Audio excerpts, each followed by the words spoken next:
At ngayon po ay magpapatuloy tayo sa Matthew chapter 11, verse 20 to 30, kung saan ito po ay pumapatungkol sa paglapit kay Kristo, yung pong babala sa mga hindi nagsisisi at ang paanyaya sa mga napapagod. So makita po natin yung last part ng Matthew chapter 11 ay natin po ito sa dalawang parte. Unang parte po yung merong patungkol sa babala at yung pong pangalawa ay patungkol po sa paanyaya ng ating Panginoong Jesus. Sino po ba yung pinapabanggitan ng ating Panginoong Jesus? Kung babalikan po natin yung Matthew chapter 1 verse 11, sabi po doon, matapos tagubilinan ng 12 alagad, umalis si Jesus upang magturo at mangaral sa mga bayang malapit doon. Ibig sabihin, ang ating Panginoong Jesus po ay patuloy po na nangangaral, nagtuturo doon sa bayan kung saan, malapit na mga bayan kung saan po siya naroroon. At dito po mapapansin po natin na parte ng kanyang pagtuturo at pangangaral sa Matthew chapter 11 ay pagbabanggit ng dalawang bagay. Una po, yung babala, at pangalawa po, sa huling parte, ay yung kanyang paanyaya para sa kanyang mga kausap. At doon po sa unang parte, doon sa babala na binabanggit ko po, ito po ay makikita po natin sa Matthew chapter 11, verse 20 to 24. May meron po siyang binanggit na 3 lugar. Ano-ano po yon? Si Corazin, si Bethsaida, at si Capernaum. At doon po sa babala na binanggit po dito ng ating Panginoong Jesus, ano po yung makikita po natin? Doon po sa 3 lugar na binanggit ng ating Panginoong Jesus. Unahin po natin yung dalawa. Si Corazin at si Bethsaida. Ano po ba yung mga lugar na ito? Isa po kasi dito, yung Corazin, hindi po siya masyadong nababanggit. Pero ang sabi po sa mga nag-aaral ng Biblia, ito po din yung lugar kung saan maraming tao ang nakasaksi, nakarinig ng pangaral ng ating Panginoong Jesus, nakasaksi ng mga himala na ginagawa ng ating Panginoong Jesus sa kanyang pagmisyon. Katulad po doon sa Bethsaida. Ano po ba yung nangyari doon sa Bethsaida? Gumawa po ang ating Panginoong Jesus ng himala din doon. Ngunit sa kabila po ng katotohanan na yon, ang ating Panginoong Jesus ay nagpakita ng ngaral ng katotohanan, pinakita yung kanyang kapangyarihan bilang Diyos. Ano po yung binanggit dito? Para sa mga taga-Corazin at taga-Bethsaida, kawawa ka, Corazin. Kawawa ka, Bethsaida. Bakit? Sa kabila po kasi ng mga pinakita ng ating Panginoong Jesus, binanggit po dyan sa verse 20, sa kabila ng maraming kababalaghang pinakita ko at ginawa sa inyong bayan, hindi ka nagsisit tumalikod sa iyong kasalanan.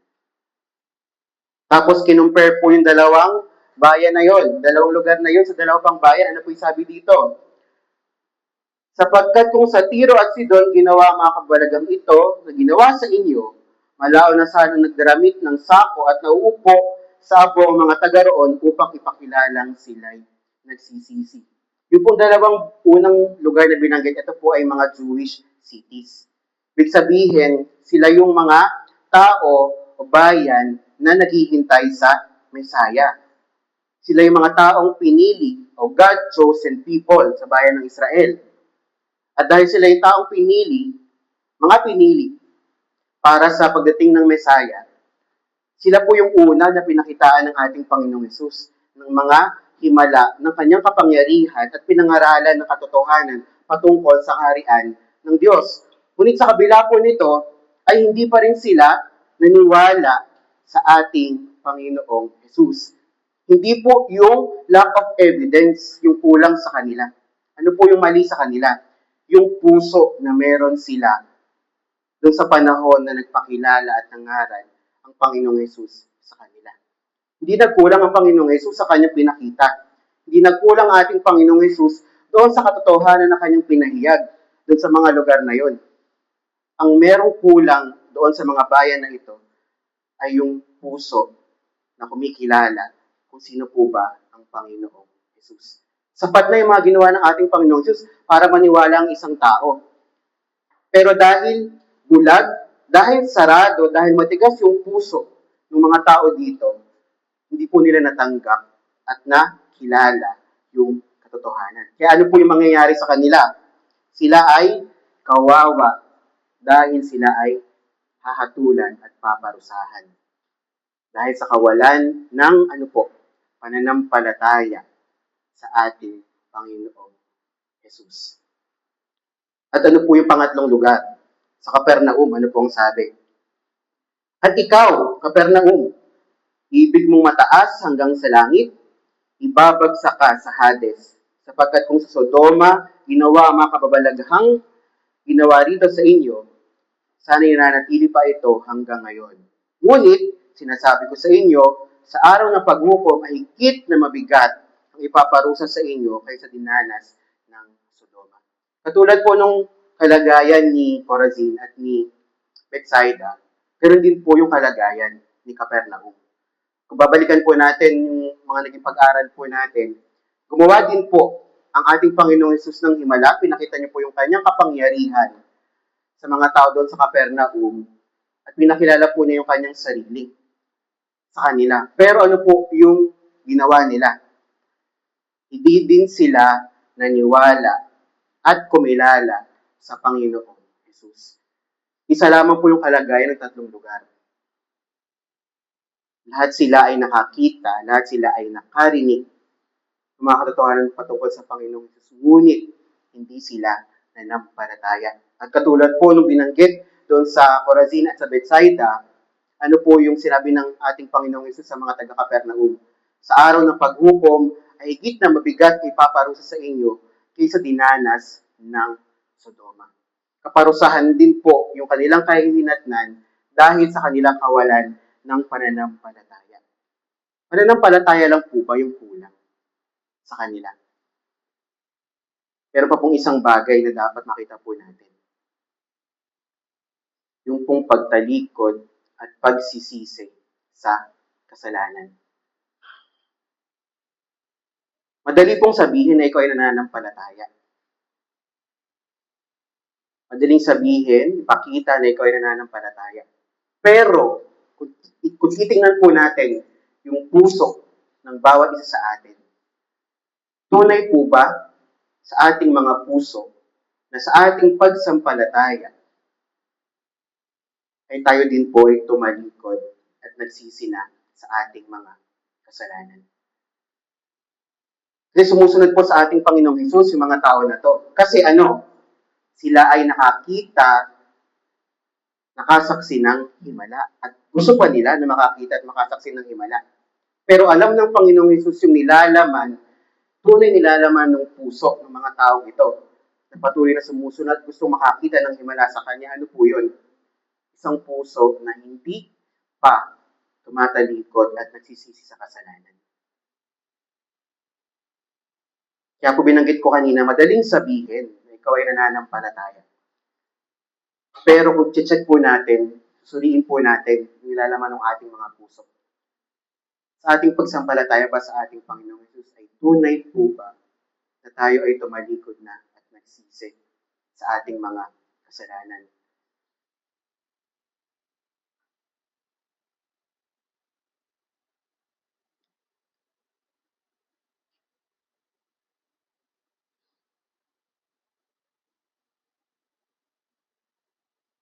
Ang sabi po sa John chapter 3 verse 19, niibig ng mga tao ang kadiliman kaysa liwanag. At sa Romans chapter 1 verse 20, ang kapahayagan ng Diyos ay malinaw, ngunit pinili pa rin ng tao ang kasalanan. Tunay na ganun po yung kalagayan ng sanlibutan. Tunay po na ganun yung kalagayan ng puso ng bawat tao. Na pinahayag na, dumating na yung ilaw, pinahayag na yung katotohanan, pero dahil sa katigasan ng puso, sa kabila po nung dumating na ilaw at napahayag na katotohanan, ay pinipili pa rin ng tao na manatili sa dilim. Kasi mahirap ang tumalikod at magsisi ng tunay sa kasalanan. Mabilis sabihin na ikaw ay nananampalataya, pero tunay nga ba na sa pagsampalataya mo? Hindi po 360-degree turn ang pagsampalataya, kundi 180 degree. Ibig sabihin, hindi ka babalik doon sa dati mong buhay na tinalikuran mo na at pinagsisihan. Ang 360 po kasi, isang round po yun, isang ikot. Na mula doon sa origin mo, sa pinagmulan, babalik ka para makabuo ng isang ikot. Pero kung 180 degree, doon sa point of origin mo, sa pinagsimulan mo, ay hindi ka na babalik. Ikaw ay nakatalikod na doon sa iyong pinagmulan. At ganun po yung tunay na pagsisisi at pagtalikod sa kasalanan. Ikaw ay hindi na bumabalik doon sa dating buhay na alam mo na makapagpapahamak sa iyo. Na ikaw ay hindi na bumabalik doon sa maruming damit na iyong hinubad. Dahil alam mong ito ay mabaho, dahil alam mong ito ay hindi makaaya-ayang suotin. Yun po yung tunay na repentance. At ang tunay na pananampalataya po ay mayroong tunay na pagsisisi at pagtalikod sa kasalanan. Yun po binanggit dito na kinukumpara sa Chorazin at sa Bethsaida. Ito po ay mga hindi Jewish cities. Ito po ay mga Gentile cities. At binanggit po dito ng ating Panginoong Hesus na yung parusa para doon sa kinumpare sa Tiro at Sidon, doon sa Chorazin at Bethsaida ay mas tawag dito, mas less yung bigat kumpara doon sa Bethsaida at Chorazin. Bakit? Dahil po yung mga taga-Tiro at Sidon, sila po ay mga mga hindi Israelita. Pero binanggit ng ating Panginoong Hesus na kung sila man ay narinig yung katotohanan ito, nasaksihan, panigurado sila ay magsisisi. Ibig sabihin, hindi ganon kasarado at katigas yung mga puso ng mga taga-Tiro at Sidon kung nakarinig man sila at nakasaksi ng mga himala na pinakita ng ating Panginoong Hesus. Pero dahil ito, na mga taong pinakitaan o pinayagan ng mga katotohanan ay sobrang tigas ng puso, mas mabigat at kawawa kayo. Mas mabigat ang parusa sa mga taong nakaalam, ngunit hindi tumanggap. They reject the truth. They reject Jesus Christ. Mas mabigat po yung kahihinatnan na kaparusahan ng mga taong nakarinig, nakasaksi, ngunit hindi tumanggap, hindi tinanggap yung katotohanan patungkol sa ating Panginoong Hesus. At yun di ba binanggit yung Sodoma? Kinumpare po sa Capernaum. Alam po natin yung nangyari sa Sodoma. Ganun po sila ka-immoral sa kanilang ginagawa. At dahil doon, sila ay tinumpok. Washed out yung city. Pero binanggit ng ating Panginoong Hesus ang sabi dito, kung sila man ay nakarinig ng panahon na yun ng katotohanan, malamang o malaki ang chance na yung mga tao doon ay tumalikod at magsisidin sa kasalanan. Ano po ibig sabihin? Kino-compare din na yung puso ng mga tao na nandoon kung sila man ay nakaabot doon sa panahon na dumating ating Panginoong Hesus. Sabi nga dito, di ba, sila ay nananatili pa sana hanggang ngayon. Ibig sabihin, mas matigas din yung puso ng mga nandoon sa Capernaum in compare doon sa panahon ng mga tao doon sa Sodoma.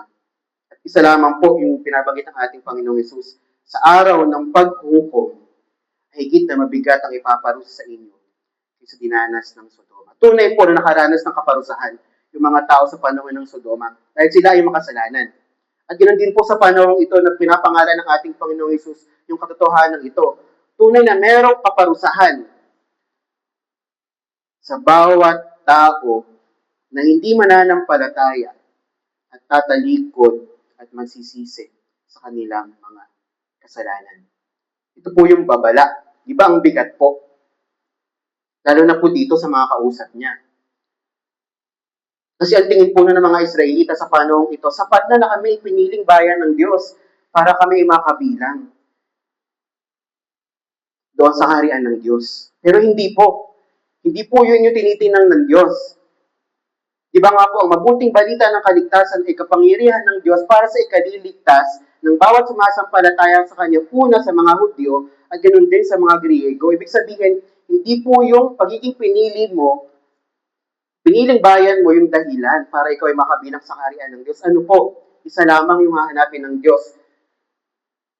Pananampalataya. At puso na tunay na tumalikod at nagsisi sa kasalanan. Yun lamang po yung gustong ituro ng ating Panginoong Hesus dito. Kaya binababalaan niya po yung mga tao sa panahong ito na kausap niya. Itong mga hintil na to, di ba nga po sa mga sumunod na aklat, sa aklat po, mga letter, mga sulat, nakita po natin na maraming hintil. Na once nung nakarinig sila, sila ay sumampalataya. Sila ay nagkaroon ng bagong buhay. At dito sa mga Hudyo, sobrang hirap po kasi ganun po kasarado yung kanilang puso. Ganun po katigas yung kanilang puso. At alam po natin ang ginagawa ng Diyos. Yung binubunga sa tao ng pagiging matigas yung kanyang puso. Sa Israeli, yung sa lumang tipan po nun, iba ganun po katigas yung puso ng paraon. Ano po yung ginawa ng Diyos ni Yahweh? Nagpadala siya ng salot para makita ng mga tao doon sa lumang tipan kung gaano kabagsik, kung gaano kabigat po yung parusa para sa mga tao kayo kumilala sa Diyos. At ganoon din po sa atin magpasa hanggang ngayon sa darating na panahon. Kung meron po pong mga tao na talagang itatakwil, hindi tatanggapin yung katotohanan patungkol sa Panginoong Hesus, tunay po na mangyayari at tatanggapin po niya yung kaparusahan sa araw ng pag-hukom. Bigat po, no? Pero, kinounter, meron pong binanggit ang ating Panginoong Hesus, parang bigat po nito ay mapalitan ng kagaanan. Ano po yun? Sa mga sunod na verses, sabi po dito, verse 25 to 30. Nang panahong iyo'y sinabi ni Jesus, "Pinasasalamatan kita, Ama, Panginoon ng langit at lupa, sapagkat inilihim mo ang mga bagay na ito sa marurunong at matatalino, at inahayag sa mga may kaloobang tulad ng inihayag sa mga may kaloobang tulad ng sa bata. O Ama, sapagkat gayon ang ikinalulugod mo. Binibigay sa akin ng aking Ama ang lahat ng bagay. Walang nakakilala sa anak kundi ang Ama, at walang nakakilala sa Ama kundi ang anak, at iyong marapating pahayagan ng anak." Ito pong part po na ito, sabi po ito ay prayer ng ating Panginoong Hesus. Patapos po niyang bigay yung babala. At ano po yung nakapaloob dito sa panalangin ng ating Panginoong Hesus? Pinapatungkulan lang po nito yung kanyang kalagayan sa harapan ng mga taong kausap niya. Ano po yun? Siya po yung anak. At alam naman po natin na ang anak ay Diyos. At gusto pong bigyan ng authority ng Panginoong Hesus yung kanyang sarili doon po sa harap ng kanyang mga kausap. Walang nakakilala sa Ama kundi ang anak, at walang nakakilala sa anak kundi ang Ama, at ang mga taong minarapat ng Ama na pahayagan ng anak. Sino po ito?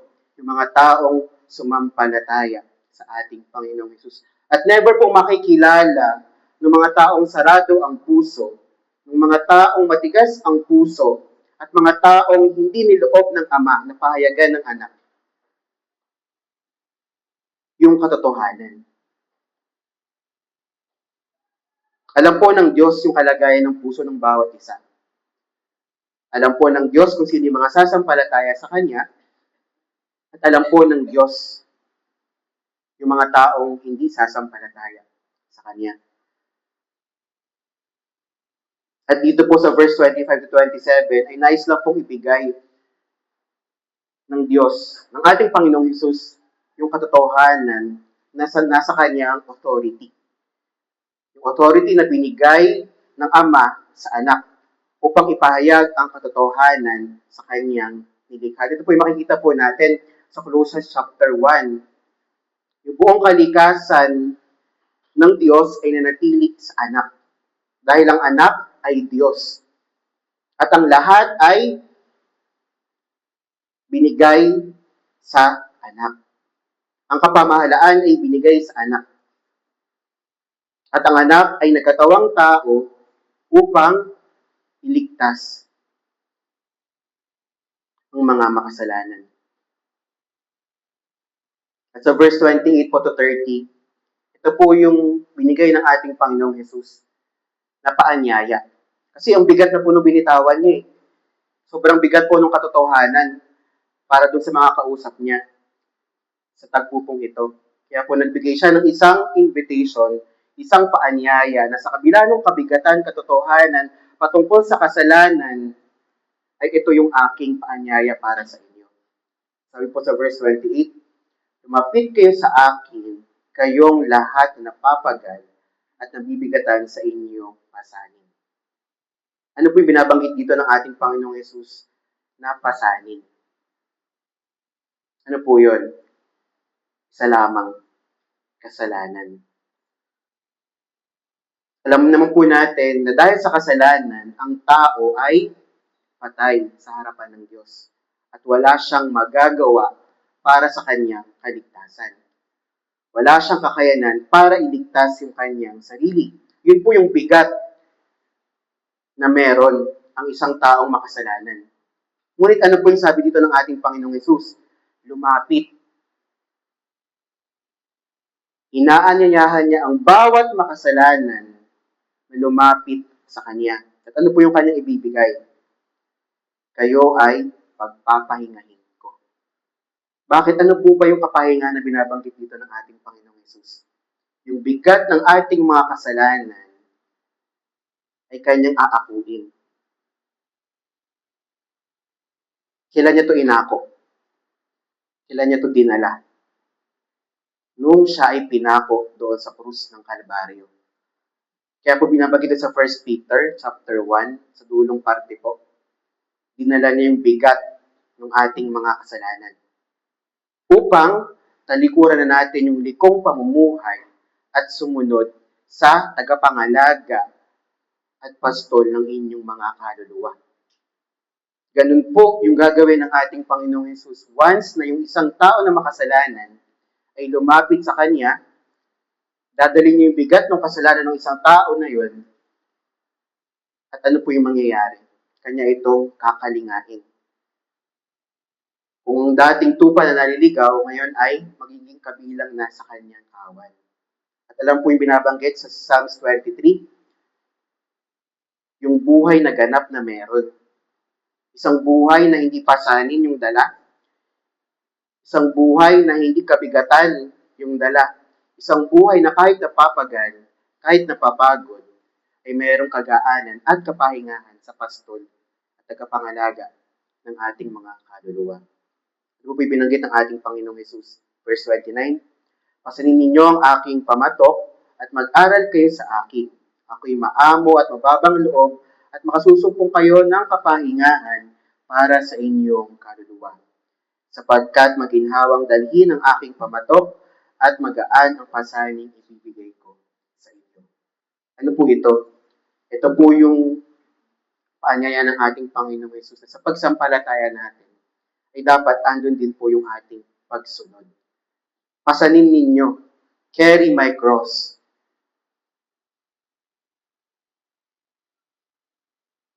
Dahil magaan ang aking pamatok at kayo ay makasusumpong ng tunay na kapahingahan. Hindi lamang po pagsampalataya yung paanyaya sa atin ng Panginoong Yesus sa ating paglapit sa Kanya, kundi pagsunod. Pagsampalataya na merong pagsunod. Dahil sa pagsunod natin, hindi mabigat.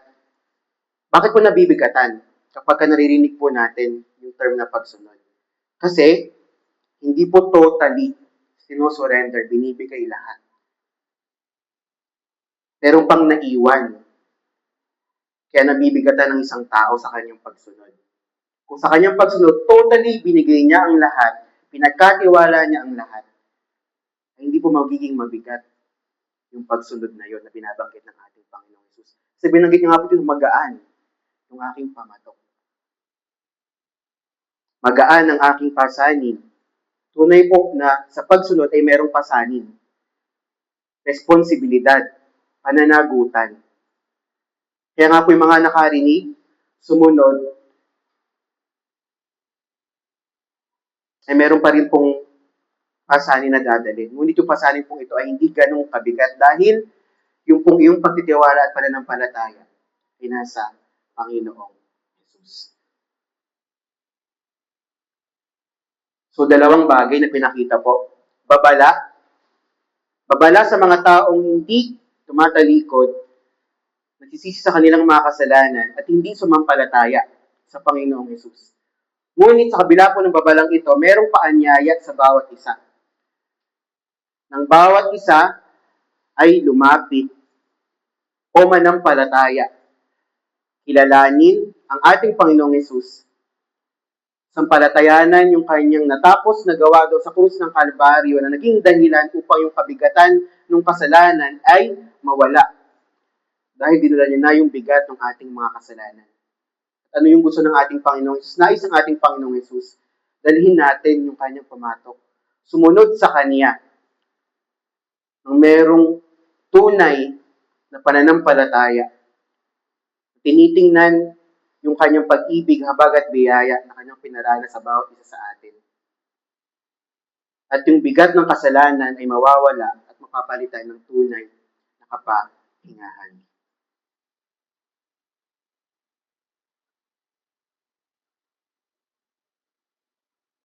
Bilang po isang beses nagbigay ang ating Panginoong Hesus ng paanyaya. Kung babasahin po natin ang buong Biblia, maraming pagkakataon ng ating Panginoong Hesus ay iniimbitahan, inaanyayahan, kayo ay lumapit sa akin. Pagkatiwala niyo sa akin, sapagkat hindi ko kayo iiwan, ni pababayaan man. Cast all your cares. Ibig sabihin, hindi po 50%. Sa pagsampalataya po, hindi 50%. Katulad po ng nabanggit ko nung nakaraang tumayo po ako dito, ang pagsampalataya sa ating Panginoong Hesus sa puso natin, hindi 50%. Di ba may butas po doon? Hindi siya yung pantakip. May kakulangan sa puso natin, hindi siya yung pantakip doon sa butas na yun. Hindi siya yung pangpuno doon sa kakulangan na yun. Sa ating pagsampalataya, siya yung kabuuan. At sa ating pagsampalataya at pagsunod sa ating Panginoong Hesus, sa paglapit natin sa Kanya, sa pagpasan po natin ng Kanyang pamato, sa ating pananampalataya, pagsisising ng pagtalikod sa ating mga kasalanan, hindi po ito 50%, hindi po ito 75%. Kundi 100% po nating gagawin dahil siya po yung kabuuan. Hindi po lamang siya yung pantakip, pangpuno, kundi siya yung kabuuan.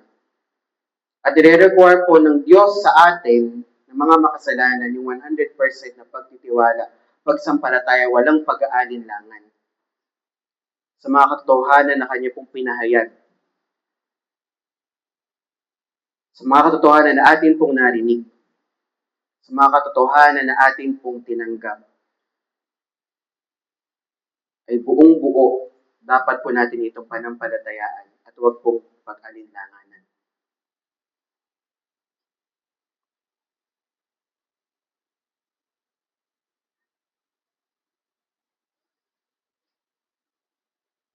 Ano po yung dapat na tugon natin sa mga katotohanan ito? Kung patuloy mong tatanggihan ang kanyang tinig, may darating po na paghatol. Ngunit kung ikaw ay magsisisi at lalapit sa kanya ng may pananampalataya, makakatagpo ka ng kapatawaran, bagong buhay, at kapahingaang hindi kayang ibigay ng sanlibutan. Ang Kristong nagpahayag po ng katotohanan ito sa mga binasa po natin ay ang Kristo magpasa hanggang ngayon. Na kahit hindi po natin siya nakita, nakadaupang palad, narinig, at nasaksihan yung kanyang mga ginawa. Dahil sa pananampalataya ay sapat na po iyon para paniwalaan po natin. Para tanggapin po natin at lubusang ibigay yung ating mga buhay sa Panginoon, tagapagligtas at tagapangalaga po ng ating mga kaluluwa. Kung meron po dito na meron pang pag-aalinlangan, kung meron po dito na nahihirapan pa na bitawan yung bigat ng kasalanan na meron siya sa kanyang buhay. Ito na po yung pagkakataon. Habang may pagkakataon pa, habang may hininga pa, ay pagkakataon po ito para tumalikod, magsisi sa iyong kasalanan. at manampalataya at magtiwala sa natapos na gawa ng Panginoong Hesukristo para sa iyong kaligtasan, para sa buhay na walang hanggan na kanyang binibigay, para sa kapahingahan ng iyong kaluluwa. At ito po nais magtapos. Buksan po natin sa Ephesians chapter 4, verse 21 to 24.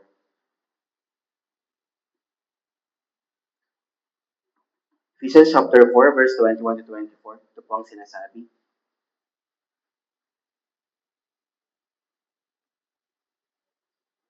Napakinggan na ninyo ang aral ni Jesus at natutuhan na ninyo ang katotohanan nasa Kanya.